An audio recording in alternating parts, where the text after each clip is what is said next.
all of those cells are constantly 24/7 sending distress signals to your brain. And what that does is it causes your brain to go into perpetual fight or flight mode that we call sympathetic overactivity. And when that happens, our cortisol is higher, our adrenaline is high, and that's a factor that's driving the sleep. All right. Today on the Less Stress Life, I have Dr. Bill Rawls back. He was here for episode 364, Antibiotics for Herbs, Recovering from Lyme and Infections. That's a little bit of his story, a little piece of it. For over 30 years, he's really dedicated his life to medicine. But then when a health crisis with chronic Lyme really abrupted his quality of life, and honestly, he didn't know it was Lyme, as most people do not. Initially, he came kind of face to face with these limitations of modern medicine and then skeptically went to herbs and I think never really looked back. I have one of Bill's books here called The Cellular Wellness Solution. And it's quite a beast quite a resource. It is a really lovely resource. So he's got a couple books, Unlocking Lyme and The Cellular Wellness Solution. And I had such a good time talking to him last time about multiple co-infections and of course the overarching theme of antibiotics versus herbs. So if you're a nerd, you'll love this episode. And here we are back for round 2. Welcome back, Bill. Oh, thank you so much. It's a pleasure to be back. And everybody refers to it as the beast. Now I wish I'd broken it up into 4 books, which is what it really is. What do you think they would have been? The first one is that cellular theory, that idea that our body is made of cells and our health is related to cells. And the second is how herbs can really be beneficial for helping us maintain cellular health. The third part is all the other things, diet and cleaning the environment and things we have to do to maintain ourselves. And then the fourth part is taking all of those concepts and applying them to specific situations, menopause, diabetes, all of the different things that are out there that affect us. So there's the podcast right there, the end. I'm just kidding. That's a beautiful thing. I want to talk about, I know we're going to come back to cellular theory, which is something you and I really agree on, and we go about it with different ways. But I want to chalk us up here. I'm going to tee us up for a concept. I was thinking about things that people present with, right? When I get a fair amount of emails and I'm like, my child is reacting to everything. And that's not the example I want to use. You were talking before we hit record about our cells storing things. And I'm actually fascinated. I wondered if you've even gotten into like emotional storage of cells. But something I see is that people may have an exposure to a toxic thing like mold or an infection at some time. But it seems that when they have a major stressor, it becomes a problem. Maybe they were doing fine before, but under stress and physiologically, stress depletes nutrients. So that makes sense. But you have a lot more to add to this overall conversation. You were just starting to share with me. So let's talk about how microbes become dormant until you get stressed. Yeah. Start with that or start with mold? Maybe we'll start with mold. Go ahead. Whichever one you prefer. All right. Okay. Yeah. That thing that I've seen in people living with other people, that they are chronically ill there and they have some mold in the environment and they're sick and they can't get well because of the mold and they're living with people who aren't affected at all. And it's, what's going on there? Why? And it really gets down to asking that question, why, over and over again. Asking, why do molds produce these things called mycotoxins? And molds produce mycotoxins to defend against their arch enemy, which is bacteria. So they're constantly producing mycotoxins that get out in the air and we breathe them in and they're really ubiquitous. They're everywhere. We're constantly breathing in some mycotoxins wherever we are, even in a really mold-free environment. And there's a little out there and we get a little bit in our food. So the mycotoxins work by damaging bacterial cells, but the mycotoxins damage any cells. So when we breathe them in, and especially at a significant quantity, they're damaging our cells. They're weakening our cells. They're causing cellular stress. If our cells are already stressed, then that is compounded. So someone who is generally healthy, doesn't have chronic Lyme disease, doesn't have some of the issues going on that a lot of people do, they may be able to tolerate that extra stress from the mycotoxins, where somebody that has severe cellular stress, that there's chronically ill, they're just very susceptible to it. Plus, the immune system becomes activated. So that's a factor too. So it's all about cellular stress and the health of your cells, of how resilient you are to different kinds of stresses that might be present in your environment. Yeah, that's why. This is going to be beautiful because we will loop around to that's something I definitely want to cover today is really fortifying and supporting the cells against stress. But before we do, let's talk a little bit more about microbes really becoming dormant until you get stressed, which you just talked about. But what do you think about my concept of, hey, you have this in the past, it comes back up? But wouldn't you say another way to ask this or tee up this question is that sometimes when people have sickness, before you know it, they're diagnosed with everything. And really, your story probably isn't too different from that. It was like you started with whatever, and then eventually someone gave you a Lyme diagnosis. So one really tricky thing is everyone wishes there was just like a test that they could take that would tell them what's exactly wrong with them. And I just find that's not actually the case in general. Maybe you're going to get a Lyme response from a test, but maybe you're going to need a different test. So what would you say about why does it feel like people, when they have one thing, have everything? Yeah. And then this having it's actually having pretty easy to answer logically. And that test you're looking for, the test I'm looking for, is not what you're ill with or what the diagnosis is. The test that I'm looking for is why are you ill? Because that is the key to getting well. And that's a mistake we made. I don't even use that concept of diagnosis in chronic illness very much anymore. It's really good for acute illness. You break your leg and we want to know where it's broken. So we need that diagnosis. Or you have a blocked artery in your heart. We need to know which artery it is. We need to know the right diagnosis so we can acutely intervene and fix that problem. But when you become chronically ill, it's not one thing or one spot in your body that's been acutely offended. It's everything that's breaking down. And that's the nature of chronic illness compared to acute illness. If someone is healthy, it's because all their cells are healthy. We're beings of cells. We're made of cells. Everything that happens in our body is a function of cells. And what sickness is when our cells become sick. Our cells become sick because they become stressed. And we can get into the various different stress factors. But when our cells become sick, it's not stress that's affecting one cell or one type of cell, like an acute injury, like falling off a ladder and breaking your leg. It's stress factors that are affecting every cell in your body. So it's not surprising that in chronic illness, you're going to have a lot of different kinds of symptoms. And we can get in a little bit deeper of why somebody might have certain symptoms over another kind of symptom. But that's why basically the whole body, all the cells in the body are being affected by stress and are breaking down, and their functions are being compromised so that we become basically sick all over.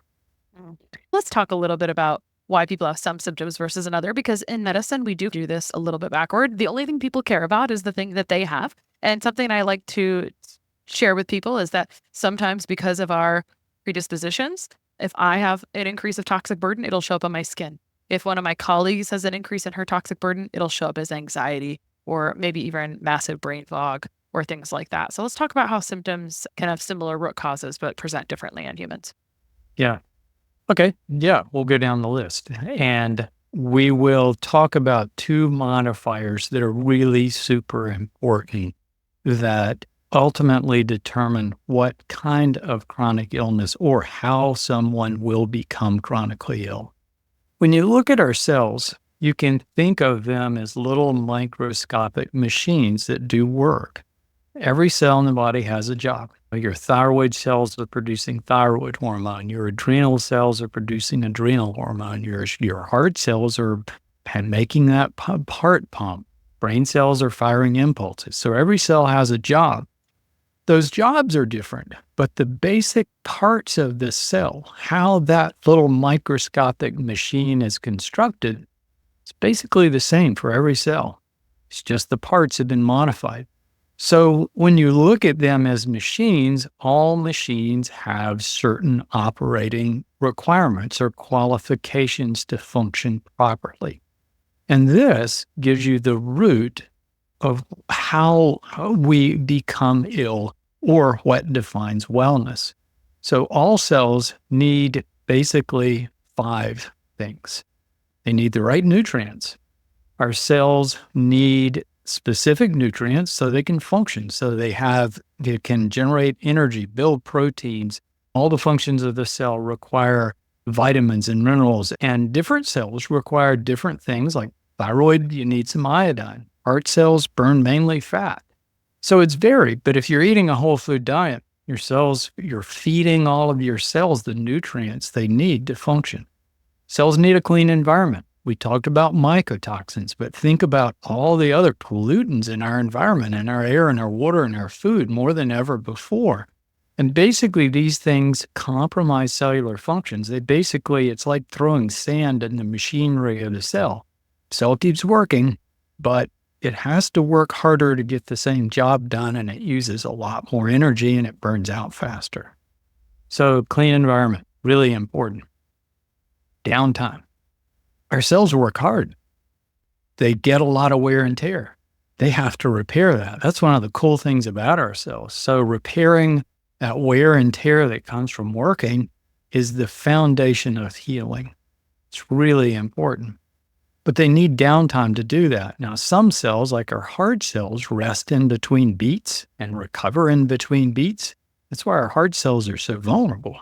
But most of our cells need good downtime, very specifically 8 hours of sleep at night and intervals of rest during the day to recover. So if you're getting 6 hours of sleep in a night, all of your cells are starting with a deficit the next day. They haven't recovered from the day before. And that's how we're built. So it's really important. So that's number 3. Number 4, they need good blood flow. And that comes from being physically active. So they need good blood flow to deliver nutrients and oxygen and wash away toxic waste that's built out that the cells are trying to purge. But if you're too physically active or in that category trauma, that affects your cells adversely in a different way. That's 4 factors. Those are the big ones right there. And the 5th one is the microbe factor. And we can get into that a little bit deeper. And that's one of those variables that defines what illness we might get. All right, let's talk about that. The microbe factor determining what illness we might get. Yeah, we're all aware of the big bad things that might come and get us, like Ebola virus. Things that are highly threatening because everybody that gets them becomes deathly ill. And the fact of the matter is the things that cause us the most stress and harm are the things that really fly under the radar, that don't make us very sick. And that's an observation that I made about tick-borne illnesses. Chronic Lyme disease. If you talk to an average person with chronic Lyme disease and ask them, do you remember getting sick around the time of a tick bite? They'll say no. And a lot of them don't even remember a tick bite. And then what that tells you is this is a low-grade pathogen that doesn't win by aggression. It wins by stealth. And this is true of all the tick-borne microbes, but so many other things that we're exposed to. Mycoplasmas, chlamydia, Epstein-Barrs, loads of different viruses. These things get in our system, and their mission isn't to overwhelm us and make us sick. Their mission is to have a presence, to become part of our body, become ill-fitting residents of our body. That's true of Borrelia, Bartonella, Babesia, all these things that we talk about. And they do that in very sophisticated ways. So when they enter the body, a lot of times we don't even know they've entered, or we have just what feels like a mild flu or something like that. And we think when the symptoms resolve, we're not sick anymore. That microbe's gone. The immune system is eliminated. So what my research over the past decade of just combing through all the studies that have been done has revealed is that's not how it happens. These things can bypass the immune system. Just a few of the microbes. All they need is a few to get through. And when they do, they seed our body in various ways. They invade our cells. And if our cells are healthy, they can become dormant inside the cell. Basically just wall themselves off and hang out. And they can stay that way for weeks, months, years, maybe many years. So this is happening throughout our lifetime. Things invade our red blood cells, our heart cells, our joint cells. And the accumulating evidence is really fascinating that this is happening with a lot of different kinds of microbes. Some researchers are calling it the dormant blood and tissue microbiome. And they're just there. And if you're healthy, if you've got good health habits, you're following those other parameters, you're eating a great diet, you're not exposed to toxic substances, you're getting plenty of sleep, you exercise regularly, your cells are healthy, these things can accumulate in your body and never give you any problem. But chronically eat a bad diet or do like I did and take night call and not sleep every second to third night for 20 years and just push that stress button over and over again, you cause cellular weakness throughout the body, and that allows these microbes to reactivate. When they do, they basically consume that cell, emerge, they blow that cell open, and they emerge and start invading other cells in the body. At that point, the immune system sees this and goes, oh my, we can't have this happen, and it starts attacking the cells that they're emerging from, which is that autoimmune component. We all have some autoimmunity. This is going on at a low level in everybody. I liken it to a pot boiling on the stove. It's like we're all at a really low simmers. We have some of this going on, but if our health habits are good, we stay at a low simmer. But throw on a little bit of heat with a bad diet and not sleeping and other kinds of just stress factors you're not expecting, that thing starts boiling more and more until it reaches the point that I call the boiling point, that you've got enough microbe reactivation going on in your body that it's fueling tissue destruction that's causing more microbe reactivation, and it becomes a vicious cycle. That's what chronic Lyme is, but that's what every chronic illness is. And we have differences because different microbes have preference for invading different cells in the body. So it's like Borrelia likes nerve cells, cells that harbor myelin, the substance that insulates our nerves, and it likes collagen. So it's affecting our joints, and our joint cells called chondrocytes. Bartonella, another one you hear about, it's invading cells that bind blood vessels, different microbes. A little bit of it is what kind of microbes you pick up in your lifetime. So that completes the 5 main causes, and you can trace any chronic illness, multiple sclerosis. I've done it with virtually everything out there, and you'll find a microbe component that's potential, and you'll find all those other stress factors that are contributing. So the other factor is genetics.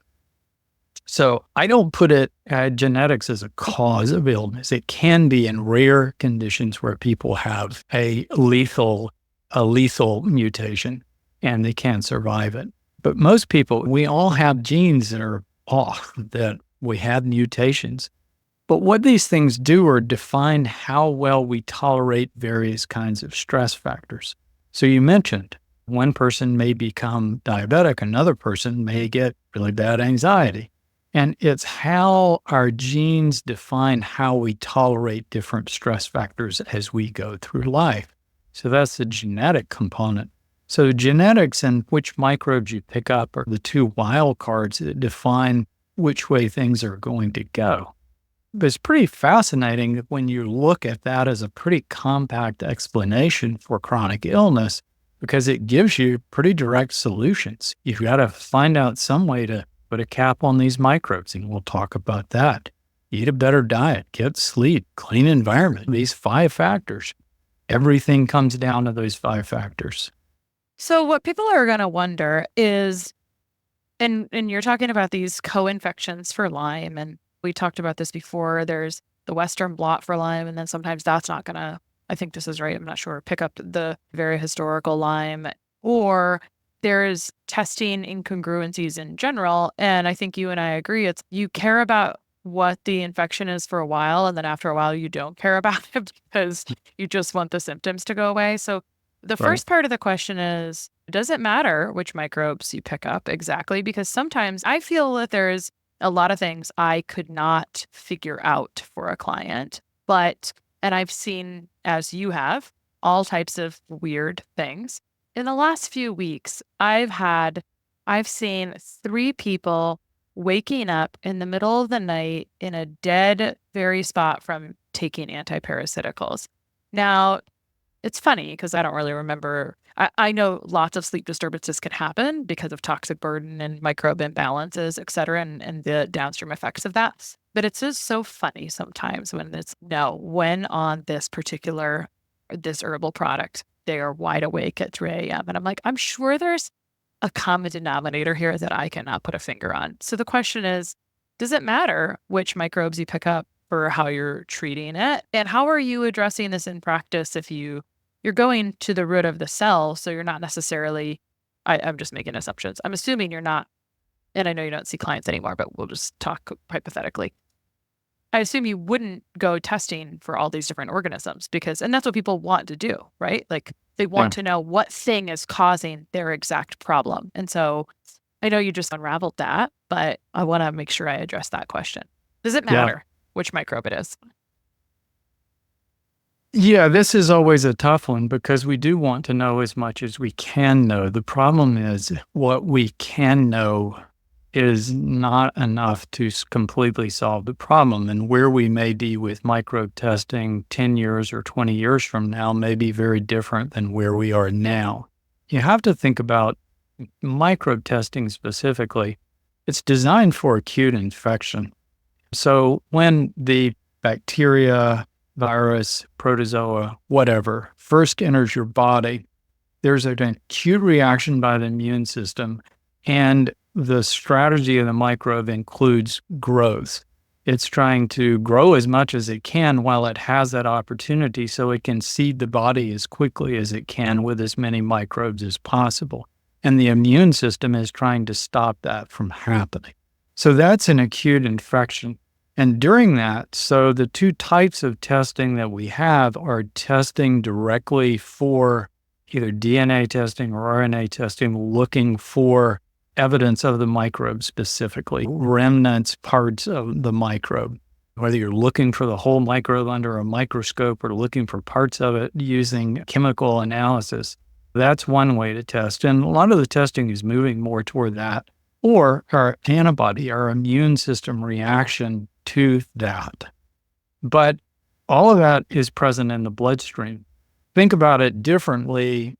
That has long passed. Your opportunity, and you probably didn't get sick, that happened a long time ago.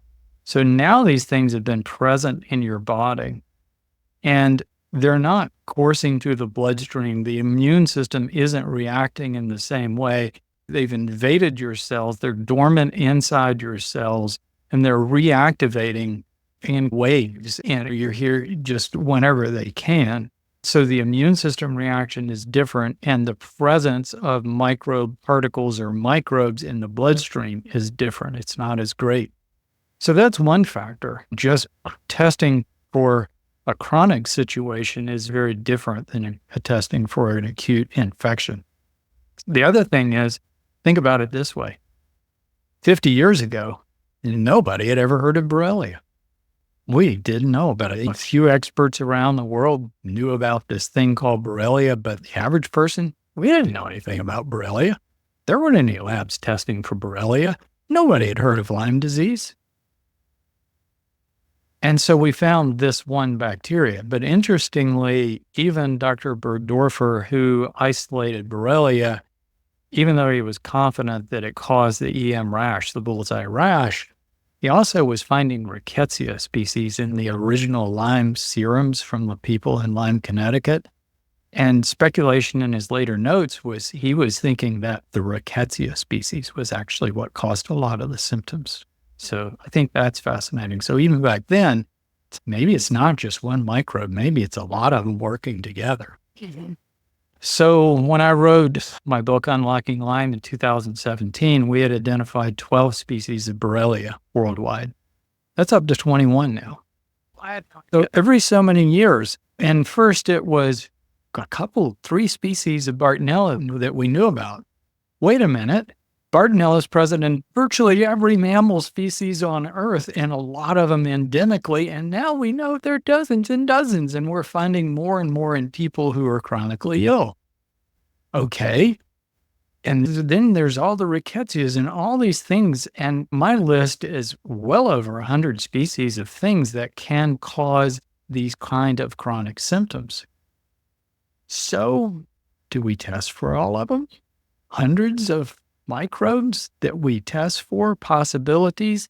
And then there are tests that have been done around the world. There are about a half a dozen tests where they took blood from healthy people and they did special RNA testing to look for sequences of bacteria that could be dormant inside red blood cells.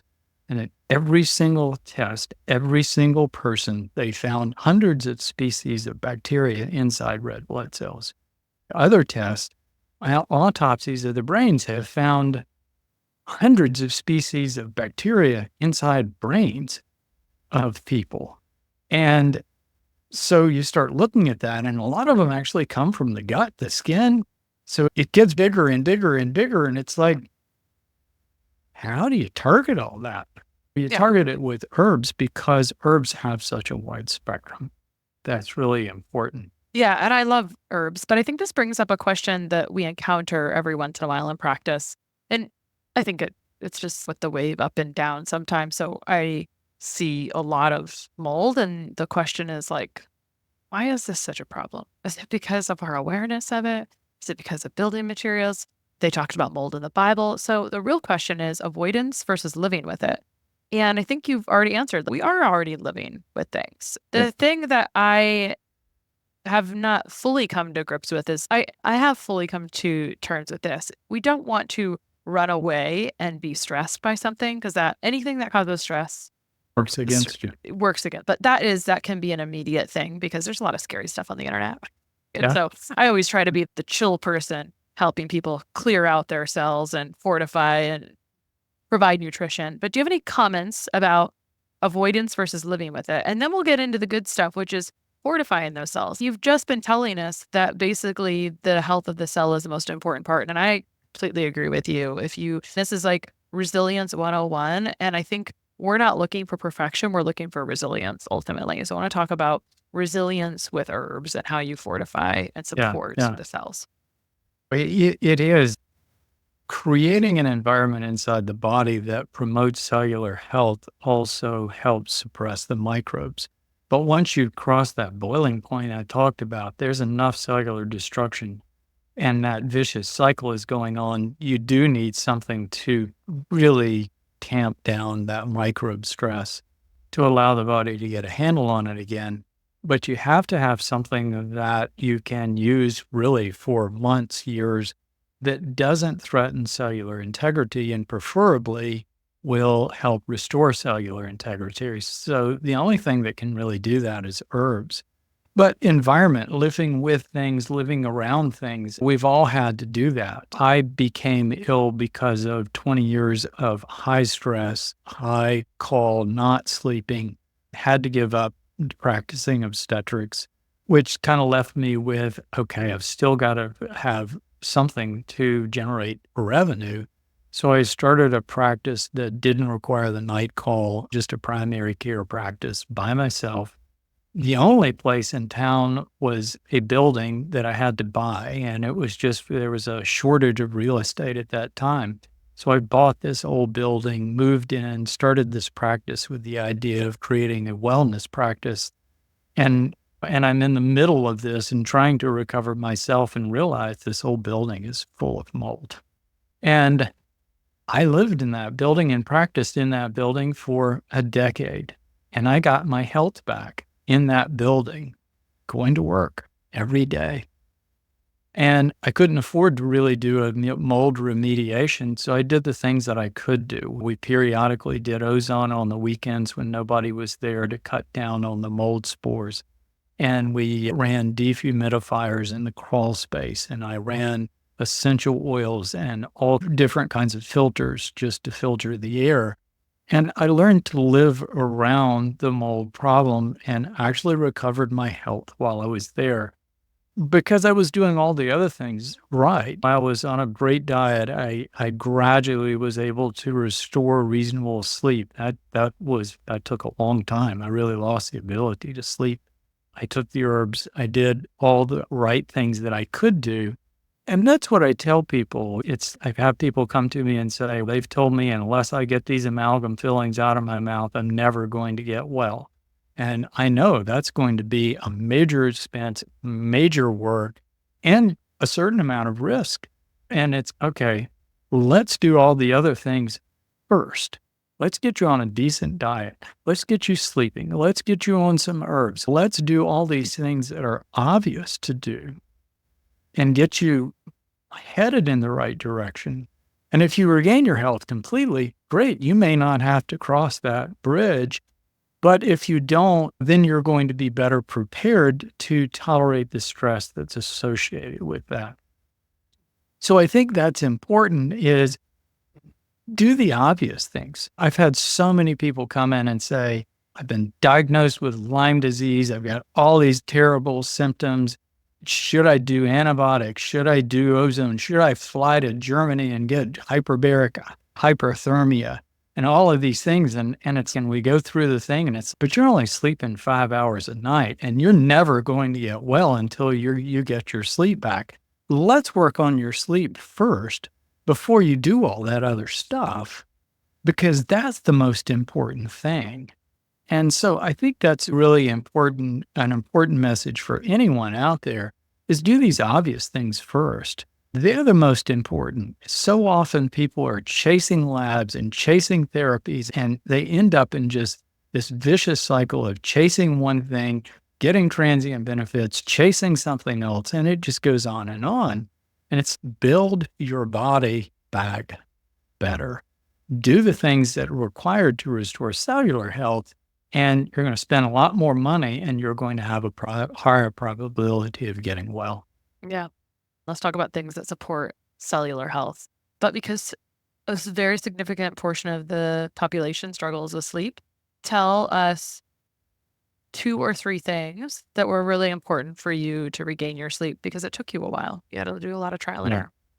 There were things, and I was in a pretty desperate situation that when I was still working, I made the mistake, even though I had been very cautious in my practice about prescribing sleep medications.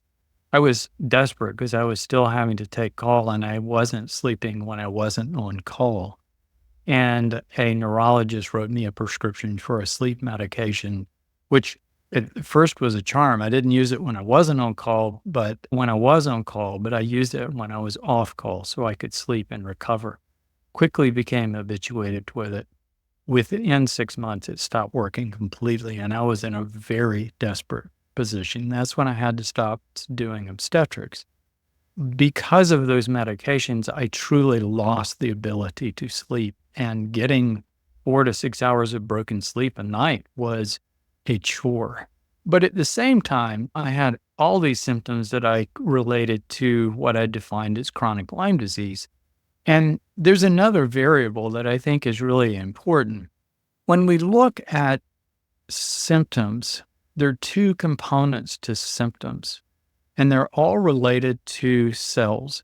So when cells are stressed or injured, they release substances that activate nerves that tell the brain something's wrong. We feel it as discomfort or pain.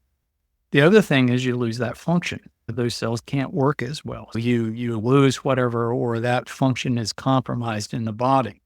But think about that. You've got, this frenzy of microbes inside your body invading cells throughout your body, just massive cellular distress throughout your whole body. All of those cells are constantly 24/7 sending distress signals to your brain. And what that does is it causes your brain to go into perpetual fight or flight mode that we call sympathetic overactivity. And when that happens, our cortisol is higher, our adrenaline is high, and that's a factor that's driving the sleep. When you look at solutions, the only thing that's going to really block that symptom is a strong drug. But the problem with them is everybody becomes quickly habituated and then they stop working. When you look for natural therapy, supplements, that sort of thing, they're just not strong enough to interrupt that really strong response. And I was in the middle of that. So the thing that ultimately helped my sleep the very, very most was taking the antimicrobial herbs because they were stopping the microbe frenzy and allowing my cells to recover. And when my cells started recovering, they stopped sending those distress signals and I was able to calm my brain. Now, in the meantime, I practiced meditation. I did Qigong, yoga. I had all kinds. I had a device called a Muse to help me learn how to meditate. And those things helped. I've also heard reports that anything that really is calming cellular distress, calming inflammation, red light therapy, F therapy, all of these things can help sleep because they're indirectly helping cells in some way. So the solution to all symptoms is calming the cellular distress. So when you start doing that, then the symptoms gradually resolve, no matter what they are. But that can take months. So sometimes drugs, sometimes all of these other practices can be beneficial just to live with the symptom enough that you can get to the point where you can really get that healing process going. Mhm. Let's talk about really loving on these cells. To me, when people come in and they are reacting to everything, I absolutely agree with you that there's microbe frenzy that needs to be corrected. And also, there's a lot of depletion going on. So sometimes I really feel like I've got to do nourishment of the cells with nutrients. I often am using nutrients, and herbs can be sources of nutrients. If we're talking about really supporting a cell that's freaking out and just wants a lot of nourishment, what are some of the things you would start with? So, a while back, my college age daughter shared with me that she was tossing and turning and waking up several times per night after a period of stress. We started her on magnesium, and her sleep immediately improved. I personally think magnesium should be your first thing to try if you're having trouble sleeping or staying asleep, especially tossing and turning. And it's a no brainer if you have any restless leg issues. The thing about magnesium is that there's a lot of types of magnesium that will give you symptomatic relief, but I like to steer my clients and loved ones to a more absorbable form of magnesium because most big box magnesium is mag citrate, and that will push bowels that can be damaging to your teeth if it's used daily, and it's not the most absorbed. Rather, Jigsaw Health makes one of my favorite great tasting magnesium powders called Mag Soothe that has magnesium glycinate, my favorite calming and absorbable type of magnesium. It's available in both a great tasting powder and to-go packets. And they also make a product that's great for slow release, especially if you have restless legs, called Mag SRT. So if you are not falling asleep easily, or if you have disrupted sleep, you can try at least 200 milligrams of great magnesium like Mag Soothe or Mag SRT, especially if you have restless legs. It works better to take this at least 20 minutes before you go to bed to allow it to kick in. And you can get a discount on all of Jigsaw's amazing products, including Mag Soothe, at Jigsaw Health with the code LessStress10. Now, you can use LessStress10 as many times as you want with every order at Jigsaw Health, which is honestly pretty unheard of with coupon codes. So enjoy the magnesium from Jigsaw with my code LessStress10. Yeah. To mildly correct you, herbs are a really poor source of nutrients.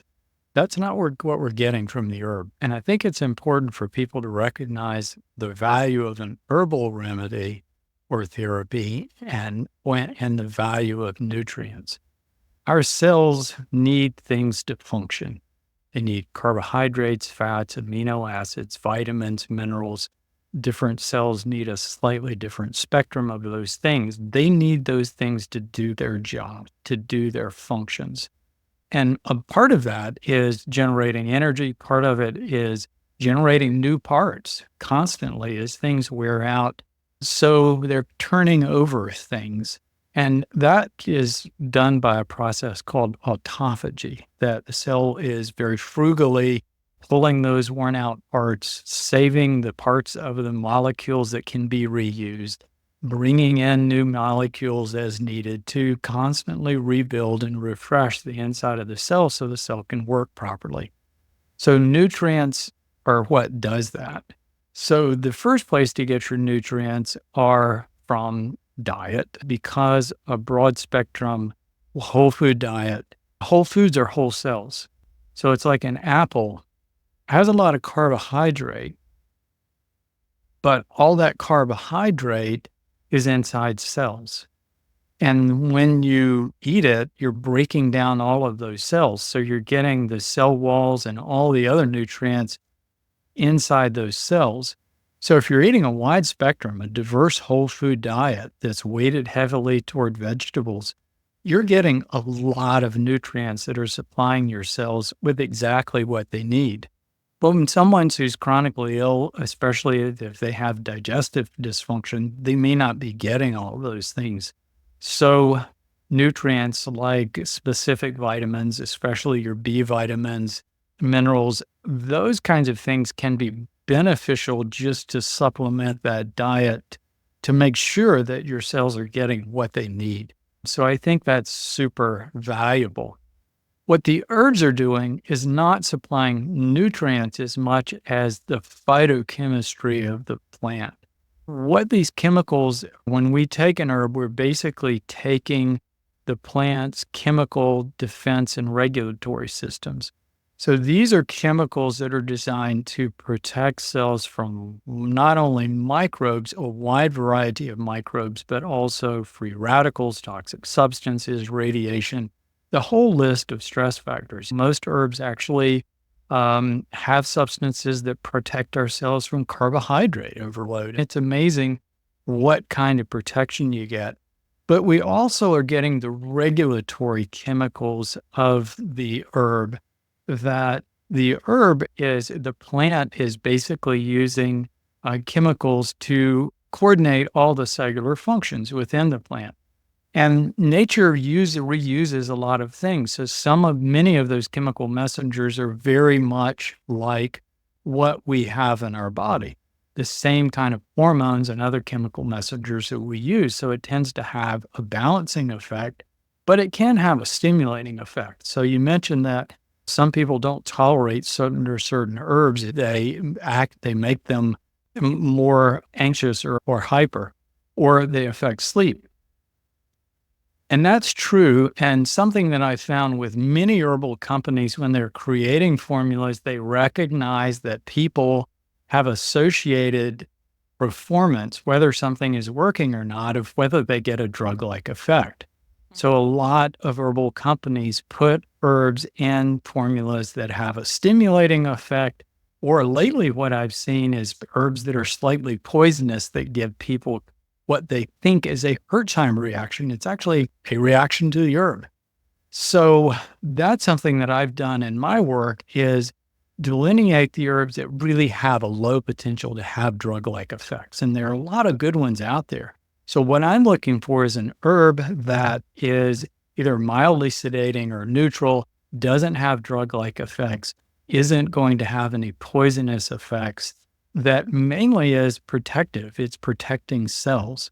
And a lot of that is our adaptogens, many of our adaptogens, but there are stimulating adaptogens like ginseng. I don't use it very much because it keeps people from sleeping. Eleuthera, Siberian ginseng is another one. So I don't use very much of that herb. So I think you have to be careful about the choices that you make, recognizing that plants are using different strategies for solving problems or regulating their cellular functions. So it's really important to be careful about which herb you're doing. Yeah, for sure. I actually agree with you. But because you're the herb guy, I was treading lightly. I actually think that we need nutrients next to herbs, and we agree on that too. And I tend to think nutrients go first. I always think nutrients go first ahead of herbs. So if I'm trying to support the adrenals, I'm putting the nutrients and the minerals back before I'm ever using rhodiola or ashwagandha personally. Mhm. I might be using them in tandem, but I'm usually doing nutrients first because a very stressed cell usually doesn't have appropriate nutrients overall. Correct. Okay. Is there any thought someone listened to this podcast and they learned that their health depends on their cellular health? I think that they could do a simple checklist checking in on their own self-care systems. But is there anything else you would want to tell someone if they were wondering, how do I know if my cells are compromised? When they have symptoms, that's really easy. I was doing an event for a group the other night, and it's, how do I know if I'm getting well? What tests do I do to know if I get well? You don't have to do that. Your cells are constantly talking to you. And if you have symptoms, it means your cells are stressed. And if your symptoms are decreasing and you feel well and you're sleeping normally and you wake up normally and everything is working right, that tells you your cells are working. Your cells are always talking to you. Symptoms are how they communicate. So if you have symptoms, your cells are stressed. And so working on regaining that cellular stress, your symptoms will gradually. So when I look at this whole thing, symptoms are really a better guide of someone's health than any test on the planet. Much more accurate. I agree completely. I think it's just arriving at that. And I'm sure when you started practicing, you didn't feel that way whatsoever. No, I So went through a phase of doing functional medicine where I was testing everything under the sun. And I've just found the testing didn't help me that much. And it cost a lot of money. And I found the more I talked to the individual, the more I understood how they became ill, what factors came together, what factors were going on in their lives to hold that illness in place. I didn't really need very much lab work. I can't tell you the number of consults I've done where I have access to no labs. And by the end of an hour and a half, someone says, you've told me more about my illness and I understand it better now than the 20 other doctors I've seen who spent no time with me. And I realized going through that process is hard, really getting down to the details.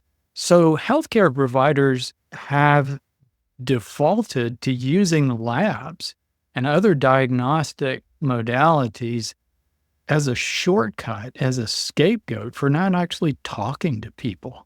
And it's a real shame. We have a whole culture, a whole system that's built on labs, and it's ridiculously expensive. Right now in the world, the United States ranks at the very bottom of all developed countries as far as the health of our citizens. We spend twice as much on healthcare as any country on earth. That right there says we're having this huge problem that we're not doing this thing right. And we have so many answers in nature, as you have discovered for yourself, and are endlessly excited about it. Dr. Bill Rawls, where can people find you online? Probably the easiest place is vitalplan.com, but I also have a website called rawlsmd.com. That is a good place to find me. There's lots of great information over there about chronic illness and Lyme disease and other kinds of things there too. Cool. I'm glad to know your curiosity has not stopped. You are still learning. I'll be learning until I can't learn anymore. Yeah, I love it. And thank you for letting us learn from you. Pleasure to have you back. Thank you. Just keep breaking. I gotta get myself up.